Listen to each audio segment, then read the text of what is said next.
Welcome to Star Wars Action News, helping Star Wars collectors collect better. Hello and welcome to Star Wars Action News. This is Marjorie and we're coming to you live from C2E2 in Chicago. This is Arnie and we have joining us. Hello, this is Daryl, one of the video podcast enhancers. But we are here at C2E2. How many years in a row is this for us? 4 or 5? How long have they been having it? Yeah, we missed one in between, but always a great show. Came out, Del Rey was here, had a books panel, Marvel was here, had some comic panels, Artist Alley, toy vendors. Just kind of start, Daryl, what did you buy? I overspent at this con. Unfortunately, so say we all. Yes, Bluefin Distribution was here, which does the Tamashii Nations, the Egg Attack, some model kits and everything. So I do have an affinity for those Egg Attack figures.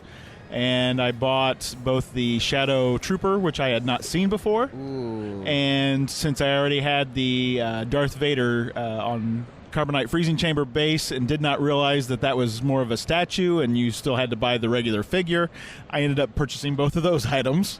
How much was the Shadow Trooper? The Shadow Trooper was $110, I believe. That's not bad. Not bad. It's right by the exit. We're walking past that on the way out. Yeah, I know. Daryl was goading you into the booth yesterday, and he's just waiting there like he had this, cat with a bird-eating grin on his face, just waiting for you to go through and spend as much money as he had. Yes, that the Shadow Trooper is no Hulkbuster statue. No. But what they also had there that if you hadn't pointed me in the booth, I wouldn't have noticed, was the original movie realization Darth Vader. And a few weeks ago when we reviewed the Ronin Boba Fett, we were talking about how that's a hard-to-get figure, and it goes for about $150, $160 these days when you can find it, usually on eBay. Bluefin, being the distributor, had them here for $100, and that's a really tempting thing. More because it's so hard to get. It's the one without the giant Death Star crescent on his head. Right, I think they had both of them here, but you could still get that first iteration of it. I did see it on the floor in another booth for $150 as well. Yeah, it's so hard when something's tempting because it's rare, but I passed on it earlier because of the teeth and everything, but I really liked the Boba Fett. So I hemmed, I hawed, I ended up passing, but it was really, really tempting. It was possibly the best discount find here at the show to find it at retail. But we're going by it again on the way out, so things may change and there may be an update. Somebody's, I think, itching here. I actually did come with, checkbook open, metaphorically, because who writes checks anymore? Because I wanted some really nice Star Wars figures here. And I'm not talking to Hasbro Black Series or anything. I'm always open to finding vintage items or anything like that I happen to stumble upon. But I was specifically looking for things like the stuff Bluefin sells. Not necessarily Egg Attack, but looking for some of the other brands too, like the Figure Arts figures. I have yet to get a Star Wars Figure Arts figure. We were only able to find I saw 2 on the floor. We went back later with you, and there was only 1 left. It was a little overpriced from what we saw. So the Bandai is kind of hard to find. There was lots of vendors that had kind of foreign import toys, but just none of the Star Wars. Ton of Figure Arts figures, but here's what I noticed is Star Wars isn't licensed for American distribution because Hasbro might get a little jumpy if other companies in the United States start selling 6-inch figures. I found a ton of the Figure Arts for the Batman line and for the Bruce Lee and Alien and things like that. But what I wasn't seeing was a lot of the import ones that you can't get in the States, which are specifically the Marvel and Star Wars lines. I'm right in that. You can't go to Barnes & Noble and pick up a Figure Arts Star Wars. No, I've never seen them other than online shops that kind of do some importing themselves. Yeah, it's all the licensees that have jumped into the game since Disney took over. It's a little hard to keep straight, but there was not much of this import stuff here.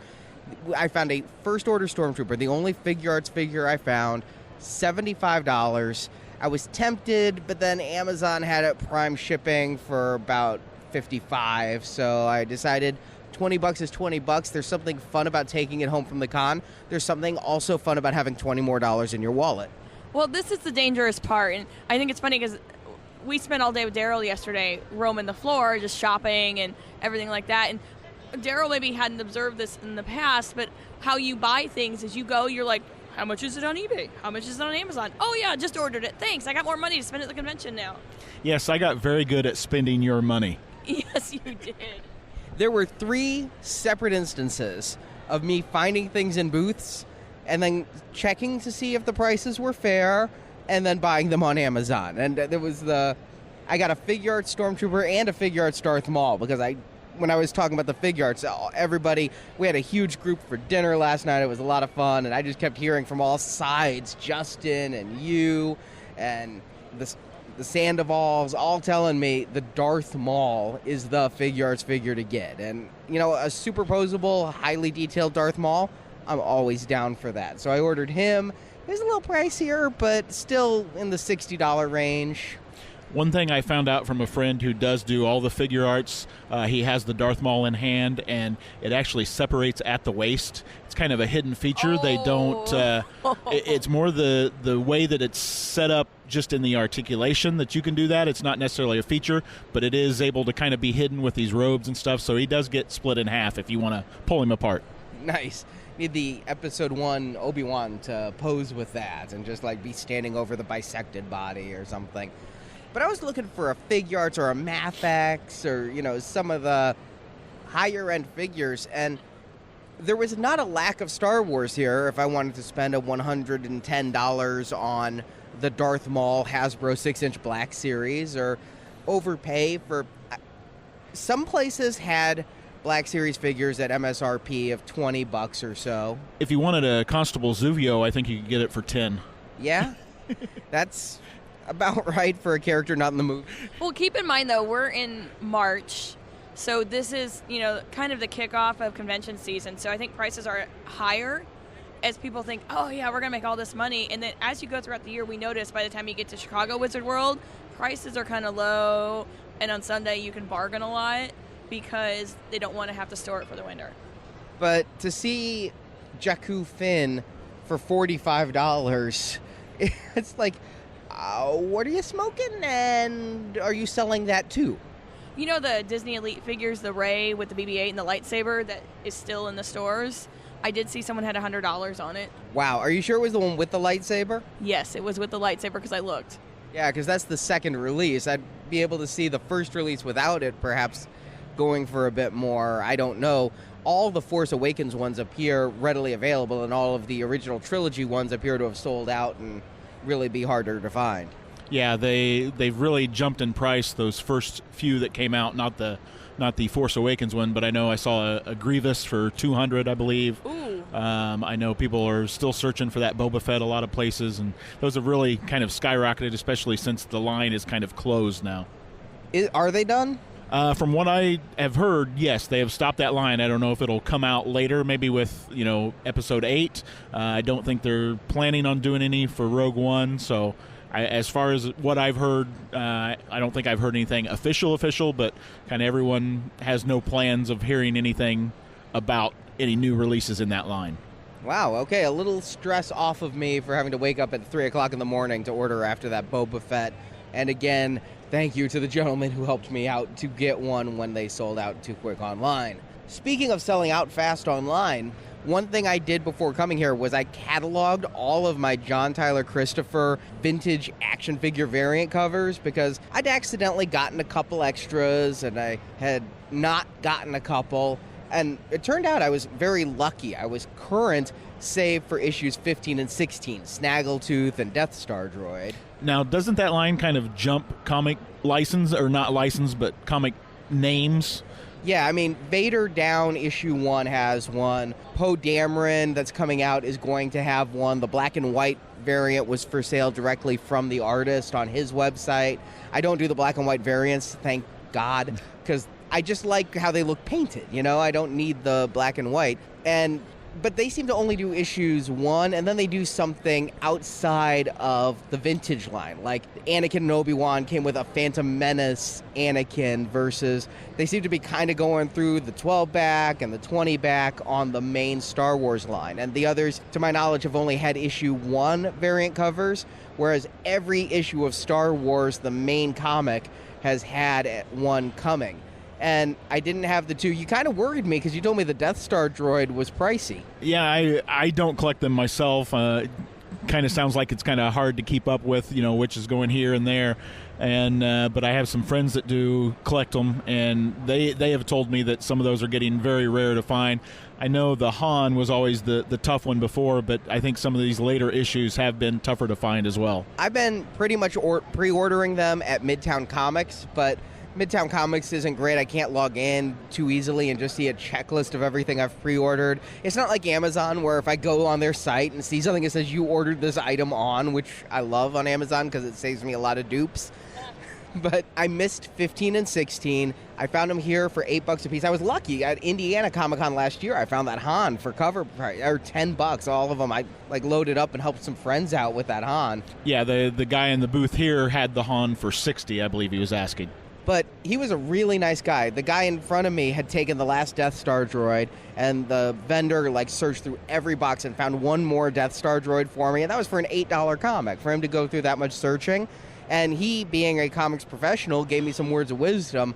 Stop dicking around with these and order them, because every issue of a comic usually sells less than the issue before. That's why they keep relaunching with issue 1, is you get the most sales with an issue 1, and then the sales just decline. And because these are incentive covers, what's going to happen is more and more stores are going to reduce their orders to meet the demand, and then they're not going to get the incentive covers. Now, you go to someplace like Midtown Comics, they're always going to order enough. They get every incentive cover. They may charge you a lot for it, but they get them.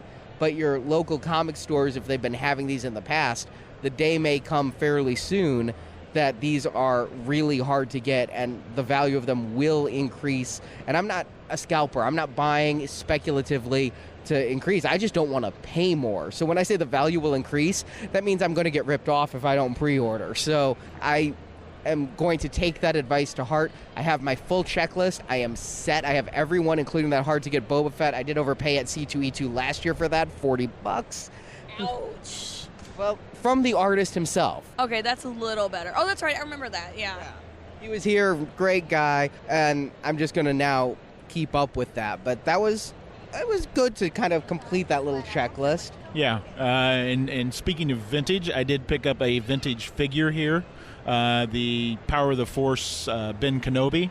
Got it from a guy that I've known about his shop before, but it's kind of an odd situation where you have to call for an appointment to see what he has, and it's kind of a strange setup. But he was here displaying on the show floor. Got a nice AFA graded Power of the Force figure, so I was very happy with that. AFA 80, right? Correct. That is great condition for. I mean, we're talking a 31-year-old figure now. Yeah. As we all sit here and think, wait, how old am I? Yeah, the figure is almost as old as we are.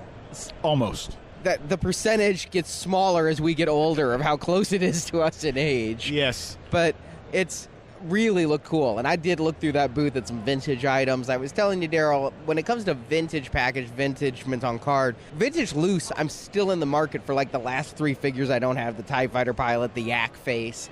But vintage mint on card, it's got to be the right figure at the right time at the right price, Yeah, and this was, I've kind of slowly expanded my Power of the Force line over the years, and, I try to get 1 or 2 a year. I don't go crazy on them, but it was at a very good price, very happy with it, great condition. Overall, vintage here at the con, there was maybe 5 or 6 booths that had some decent amount, mostly loose and stuff. One comic vendor had a lot of carded, but they were kind of overpriced for my consideration. But overall, it was a decent con for vintage. Yeah, I saw mostly, again, Power of the Force, Return of the Jedi stuff, which is the most abundant stuff to find. But yeah, a couple booths did have Star Wars figures and Empire Strikes Back figures as well. I saw a real nice Return of the Jedi Greedo. It looked great on card and things. And if I were to ever pick a figure to get every card iteration for, it would be Greedo. So I thought about it, but I just decided Nah, this hasn't been a cheap con for me as far as collectibles go. And again, right figure, right price, right time. Right price at this con was not going to probably happen. Yeah, I think that Daryl is like the devil on your shoulder, and it was very expensive. Poverty loves company? We don't need to eat next week. It's okay. And Marjorie, you got a few things here. I did. I picked up some BB-8 earrings, and they were super cute. They're little danglers, and really, they're chrome and white, and the orange. They're super cute. This con's like the con of BB-8. Of course, the best cosplay, as deemed by us and everyone else on the internet, BB Skate. She was adorable. It was this little girl. She was maybe like 4 or 5, and she had a little BB-8, kind of like a skater outfit with a frou-frou tutu on it that her mom had painted little BB-8 circles on it, and then she was on roller skates, and she had the bike helmet on. And I actually had ran into them just as she put the outfit on, so I think we were the ones to get the first picture of her. She was so cute, and she was having a ball with everybody, telling everyone she was BB Skate. And then the BB-8 races they were doing for charity, and these earrings. I mean, BB-8 is everywhere. That 8 needs to be turned sideways, BB Infinity. Yeah, he is the star. And then you got a cool figure. I did, thanks to Jake Stevens over at From Forlom to Zuckus. He wanted me to pick up something for him at Battle Babies, and it was a custom, vintage-looking old Luke from The Force Awakens. And these guys not only took it and made old-looking Luke, but they made a custom card back that's vinyl. The bubble is resealable, so you can take them out and play with them and then put them back on the bubble. Super awesome. They were $60. They still had some left as of Saturday afternoon. There were only 20 of them. There were only 20 of them, and they were $60. Yeah, I went by their booth and looked at some of their other figures. They had ones that looked less Star Warsy, but were obviously Star Wars figures. They had a Captain Phasma that honestly looks better than any that the Hasbro's put out. It wasn't a Phasma, actually. It was a bootleg series of toys they do, and so they looked vaguely Star Wars, but they're not, and they did those last year. That's their last year run. Yeah, but Captain Chroma is obviously Captain Phasma, but I've done a little bit of modeling and customizing. It looks like they used the high metallic chrome paint like you find in the automotive section instead of in the modeling section or something. She was really reflective. Yeah, it was great, and they had a bunch of other custom figures. They had like an Andre the Giant They Live figure. Really cool stuff, really worth it. Check them out. They're called Battle Babies. I also had a lot of fun in Artist Alley, and we both got a couple of prints or designs from one booth. It actually wasn't in Artist Alley. It was in aisle 100, right near the entrance, from Jason Oakes, and his website is j2artist.com. I think we walked past. He did these kind of prints that were heat transferred onto wood or onto canvas. And it takes about an hour to do, they said, because they could do them custom for you. And I think we were both drawn to this Attack on Hoth's piece that just on the wood was really high gloss. But the way it looks, because it's a transfer, it looks like it was painted. It looks like an original. Yeah, it looks like an actual oil painting on this piece of wood. And on the canvas, it looked even more so. But the canvases, those were 100 or 150, depending on the size of the canvas. I was really impressed. This wood is probably 20 inches by 12 inches, and it was $35. And I'm like, all right. You and I was like, Daryl, if you love this, you can have it. But if you don't, I really kind of want it. And then they told us they could do more of them, so it wasn't a problem. But I just ended up with just a regular art print of it, and then also got an ATST version as well. Yeah, all of their stuff was kind of splatter style with paint smearing and kind of spraying, which to me worked better in some prints than others. And so I ended up not getting any of the prints or any more of the wood stuff. But this one on Hoth, the white and the blue was just really striking. It looked great on the machines, but not so great on people is what it boiled down to. I mean, I think they did a really good job on the AT-ATs and the ATSTs because it works because there's clean lines, but they're kind of fuzzy a little bit, and it's got some good pops of color in there, like there's some oranges and some greens in the AT-AT, and it really makes it pop. But with the person, it didn't work. You know what I'm noticing, though, with your print and the wood thing sitting here in front of us, the colors, when they transfer it to wood, are like intensely bright. It's like if we had two televisions. Yours is your TV at home settings where you want good rich skin tones and things, and mine is the TV on the in-store display where they have pumped like the saturation up to get your attention in a store with 100 other TVs around it. Yes, it is definitely more vibrant on the wood transfer.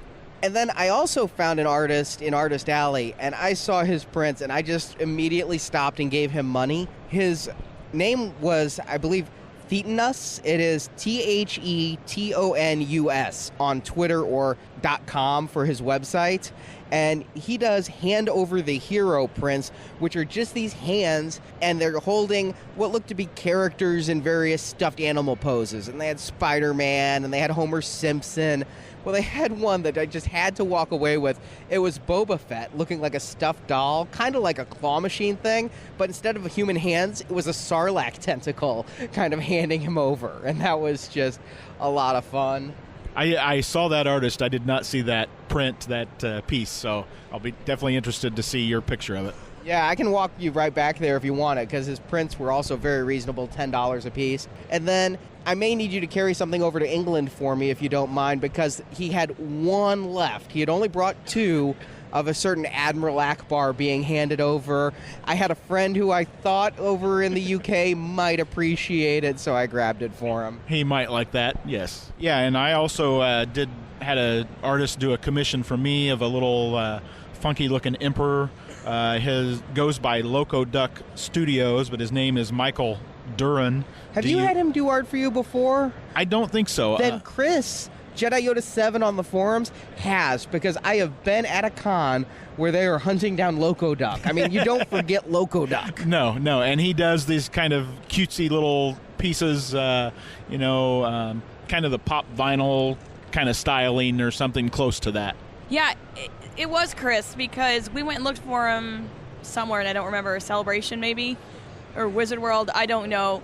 I love Loco Duck stuff. Your little emperor is so adorable. Oh my gosh, he's so cute. I'm very, very happy with it. Yeah, it was great. It reminds me of the Jake style a little bit in that he's really short, It's kind of like you've scrunched him down so he's the same width and height, but it has like the great design, and you've got a black and white, and you were talking to me before. I said, well, it's the Emperor, of course. I always get black and white because it saves money, and then they usually throw a little blue on there for free, and sure enough. And he did. I was thinking about that as you picked it up. I'm like, yep, there's the free blue you were talking about.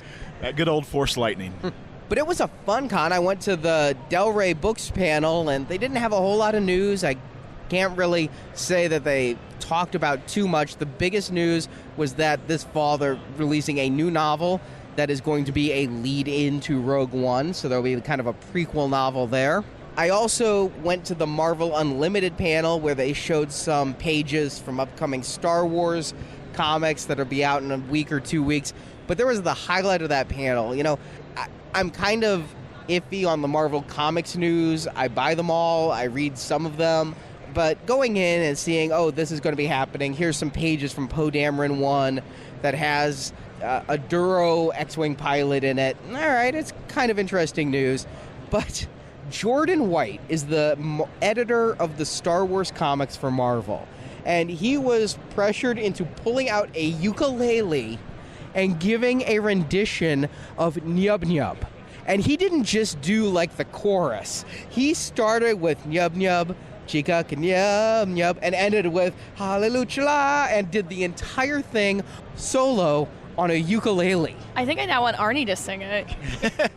I think we tried that once to end a show. It didn't work out well for us. He did have a smartphone giving him the lyrics, whereas we tried to ad-lib it, and we realized we all thought it said different things, and we thought it said celebrate the love at the end, whereas he went with the Lucas-approved lyrics where the Ewoks never speak English. But it was something I'd never imagined would be amazing. Now, somebody was on the Marvel panel because we had to power off our phones, but somebody up there on stage was filming the whole thing. If you can find this, he flubbed a couple bits because I think he was nervous doing an impromptu performance, but Google Jordan White Ewok or something. Go to Twitter, see if you can find this.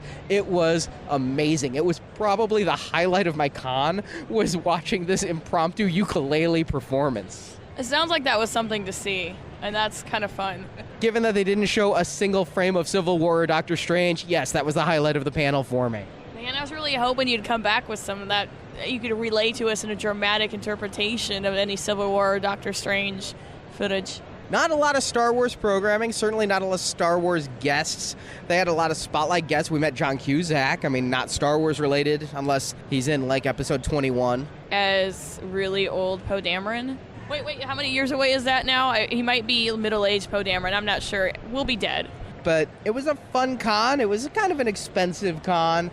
We'll talk about it a little bit more on Marvelicious. Of course, the best part of any con, beyond even a ukulele performance, is getting to hang out with Daryl and Justin and Son of Justin made the drive from Omaha, and Alex and his friend, and Sharon and the Sandoval's, Bobby, Chris, and Rachel. The Fenricks came. Can't believe. If you go into our deep archives, you'll hear Owen Cheddar do the youth report when he was single-digit age talking about toys. Yeah, and now he's going to be driving soon. Now, something else I saw at a couple booths here were Star Wars hot toys. I really can only remember seeing the First Order TIE Fighter clearly. There were a couple others out there of the original trilogy. First Order TIE Fighter was out there.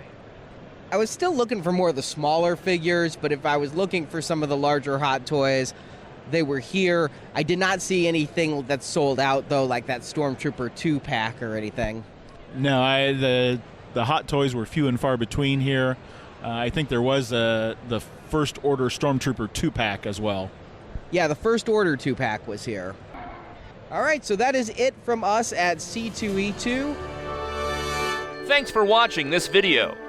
You can see full episodes of Star Wars Action News with more collecting news and reviews at swactionnews.com. We also have thousands of toy and collectible photos in our photo gallery. If you enjoyed this video, please subscribe to our YouTube channel. May the pegs be stocked and the Force be with you.